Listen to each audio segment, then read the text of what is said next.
नमस्कार और GS exam as में सभी का एक बार फिर से स्वागत है। हमारी 90 दिनों की आरआरबी जेई/एनटीपीसी तैयारी सीरीज का आज है दिन 8 और आज हम इतिहास का एक ऐसा पन्ना पलटने जा रहे हैं जो किसी भी रोमांचक कहानी से यकीन मानिए कम नहीं है। आज हम जानेंगे कि कैसे जंजीरों में जकड़े हुए लोग हिंदुस्तान के सिंहासन तक पहुंच गए। तो आज का सबसे बड़ा सवाल यही है, मतलब ये कैसे हुआ कि जिन्हें बाजारों में खरीदा और बेचा जाता था वही एक दिन इतने बड़े साम्राज्य के मालिक बन बैठे। चलिए आज इसी असाधारण सफर की एक एक परत को खोलकर देखते हैं। अच्छा, इस कहानी को ठीक से समझने के लिए ना हमें थोड़ा सा वक्त में पीछे जाना होगा। उस दौर में जब एक बहुत बड़ा साम्राज्य ढल रहा था और जब भी कोई बड़ी ताकत खत्म होती है तो एक खालीपन पैदा हो जाता है। तो हाँ, हमारी ये कहानी किसी जीत से नहीं बल्कि एक पतन से शुरू होती है। जरा सोच कर देखिए, सम्राट हर्षवर्धन के निधन के बाद पूरा उत्तर भारत एक शतरंज की बिसात जैसा बन गया था। बस फर्क इतना था कि इस बिसात पर कोई एक राजा नहीं था। सारे छोटे मोटे सरदार, वजीर सब आपस में ही भिड़े हुए थे और इस बिखराव ने एक बहुत ही खतरनाक खालीपन पैदा कर दिया था। एक ऐसा खालीपन जिस पर दूर पश्चिम से आने वाली ताकतों की नजर पड़ चुकी थी। और बस इसी कमजोरी ने पश्चिम से उठ रहे एक बड़े तूफान के लिए दरवाजे खोल दिए। ये कोई एकाध हमला नहीं था, नहीं, ये तो हमलों का एक ऐसा सिलसिला था जिसने हिंदुस्तान के इतिहास को हमेशा हमेशा के लिए बदल कर रख दिया। तो देखिए ये सिलसिला शुरू कैसे हुआ। सबसे पहले 712 ईस्वी में मोहम्मद बिन कासिम ने सिंध पर कब्जा किया। ये पहली दस्तक थी। फिर आया महमूद गजनवी, एक के बाद एक पूरे 17 हमले, जिसने भारत की सैन्य कमजोरियों को सबके सामने लाकर रख दिया। लेकिन कहानी का असली टर्निंग पॉइंट था तराइन का युद्ध। 1191 में पृथ्वीराज चौहान की शानदार जीत हुई, पर ठीक एक साल बाद 1192 में गोरी ने पूरी बाजी ही पलट दी। और ये सिर्फ एक लड़ाई की जीत नहीं थी, ये तो दिल्ली के तख्त के दरवाजे की चाबी थी। अब यहीं पर कहानी में एक बहुत ही दिलचस्प मोड़ आता है। मोहम्मद गोरी एक विजेता था, पर उसे यहां रुककर शासन नहीं करना था। तो उसने क्या किया? उसने अपने जीते हुए सारे इलाके अपने सबसे काबिल और भरोसेमंद तुर्क गुलाम सेनापतियों को सौंप दिए। और बस यही एक फैसला एक पूरे के पूरे नए वंश की नींव बन गया। और जानते हैं, यही गुलाम सेनापति आगे चलकर दिल्ली सल्तनत के पहले सुल्तान बने। इतिहास ने इन्हें नाम दिया गुलाम वंश या ममलूक वंश। लेकिन एक बात समझनी बहुत जरूरी है, यहां गुलाम का मतलब वो घरेलू नौकर वाला गुलाम नहीं है। ये तो मिलिट्री स्लेव्स थे, मतलब वो तुर्क जिन्हें सिर्फ युद्ध और शासन चलाने के लिए ही तैयार किया जाता था। अब इस गुलाम वंश के दो सबसे मजबूत पिलर थे।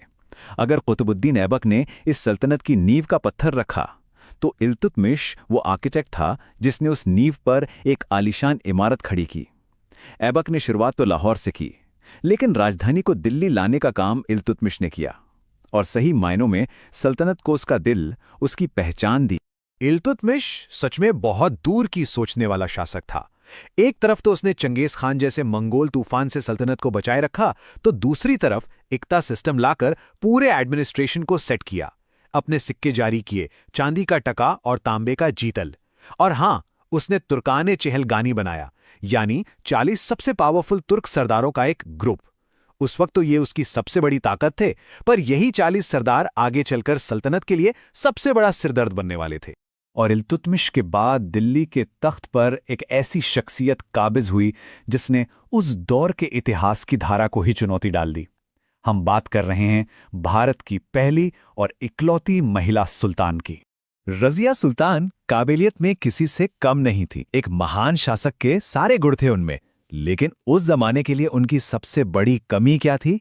उनका एक औरत होना। सोचिए, उन्होंने पर्दा प्रथा को चुनौती दी, मर्दों की तरह दरबार में आने लगी। ये सब उन तुर्क सरदारों के घमंड पर सीधी चोट थी। और विडंबना देखिए, जिस चहलगानी को उनके पिता ने सल्तनत को मजबूत करने के लिए बनाया था, उसी चहलगानी ने उनकी अपनी बेटी को सिंहासन से खींचकर उतार दिया। रजिया के जाने के बाद तो दिल्ली का सिंहासन मानो एक मजाक बनकर रह गया। सुल्तान बस नाम के थे, आते थे, जाते थे। सत्ता की असली चाबी तो उन्हीं 40 सरदारों यानी चहलगानी के हाथ में थी। पूरी सल्तनत में अराजकता फैल रही थी और ऐसे में जरूरत थी एक ऐसे शख्स की जो लोहे के हाथ से सब कुछ ठीक कर सके। और इस अराजकता के बीच से ही एक आदमी उभरकर सामने आया। दिलचस्प बात यह है कि वो खुद उसी चहलगानी का हिस्सा था, लेकिन अब उसका मकसद एक ही था। सुल्तान की खोई हुई ताकत और इज्जत को वापस लाना, चाहे इसके लिए कोई भी कीमत क्यों ना चुकानी पड़े। और उसका नाम था गयासुद्दीन बलबन। बलबन की पॉलिसी बिल्कुल सीधी और साफ थी, रक्त और लॉ। मतलब ये कि जो भी विद्रोह करेगा उसे कुचल दिया जाएगा, कोई दया नहीं। दुश्मनों के लिए सिर्फ और सिर्फ तलवार, और पूरी सल्तनत पर सिर्फ सुल्तान का राज होगा। एक ऐसा राज जो डर और अनुशासन पर टिका हो। लेकिन बलबन सिर्फ ताकत का इस्तेमाल नहीं करता था, वो दिमाग से भी खेलता था। उसने दरबार में सिजदा और पायबोस जैसी नई रस्में शुरू करवाईं। सिजदा मतलब सुल्तान के सामने झुकना और पायबोस मतलब सुल्तान के पैर चूमना। मकसद साफ था, उन घमंडी तुर्क सरदारों को उनकी जगह दिखाना और ये बात सबके दिमाग में बैठा देना कि सुल्तान कोई आम इंसान नहीं, वो जिल्ले इलाही है, यानी इस धरती पर खुदा का साया। तो लगभग 84 सालों तक ये वंश चला। अब सवाल यह है कि आखिर इस गुलाम वंश ने हिंदुस्तान को दिया क्या? इनकी विरासत क्या थी? चलिए एक नज़र इनके योगदान पर भी डालते हैं। तो एक तरह से पूरी कहानी का सार यहीं पर है। ऐबक, जिसने नींव डाली, इल्तुतमिश, जिसने सल्तनत को असली शक्ल दी, रज़िया, जिसने परंपराओं को चुनौती दी, और बलबन, जिसने ताकत से सब कुछ कंट्रोल किया। यही चार नाम, यही चार चेहरे इस वंश की पूरी कहानी बयां करते हैं। तो इनकी विरासत को हम कम नहीं आंक सकते। सबसे बड़ी बात, इन्होंने दिल्ली सल्तनत की नींव रखी जो अगले 300 साल तक हिंदुस्तान पर राज करने वाली थी। शुरुआती मंगोल हमलों के कहर से भारत को बचाया, ये बहुत बड़ी बात थी। एक प्रॉपर एडमिनिस्ट्रेटिव सिस्टम दिया, नई करेंसी दी, और हाँ, इंडो इस्लामिक आर्किटेक्चर का एक नया दौर शुरू किया, जिसका सबसे बड़ा उदाहरण है कुतुब मीनार। पर जैसा कि होता है, इतिहास का यही नियम है, हर शुरुआत का एक अंत होता है। बलबन के बाद कोई भी इतना मजबूत शासक नहीं आया जो उसकी विरासत को संभाल पाता, और 1290 आते आते जलालुद्दीन खिलजी ने इस कमजोर पड़ चुकी सल्तनत पर कब्जा कर लिया, और इसी के साथ गुलाम वंश का चैप्टर क्लोज हो गया और खिलजी वंश का एक नया अध्याय शुरू हुआ।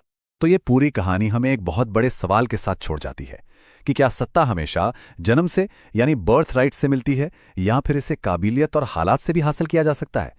गुलाम वंश का पूरा इतिहास इस बात की गवाही देता है कि सिंहासन तक पहुंचने का रास्ता हमेशा शाही खून से होकर नहीं गुजरता। कभी कभी यह रास्ता टूटी हुई जंजीरों से भी बनता है। तो आज के इस सफ़र के लिए बहुत बहुत शुक्रिया। ये था हमारी 90 दिनों की सीरीज़ का दिन 8। उम्मीद है इस पूरे विश्लेषण से कुछ नया सीखने को मिला होगा। अगर ऐसा है तो इसे लाइक और शेयर करना बिल्कुल न भूलें, और हाँ, GS एग्जाम एज को सब्सक्राइब ज़रूर कर लें। कल फिर मिलेंगे एक नए टॉपिक के साथ।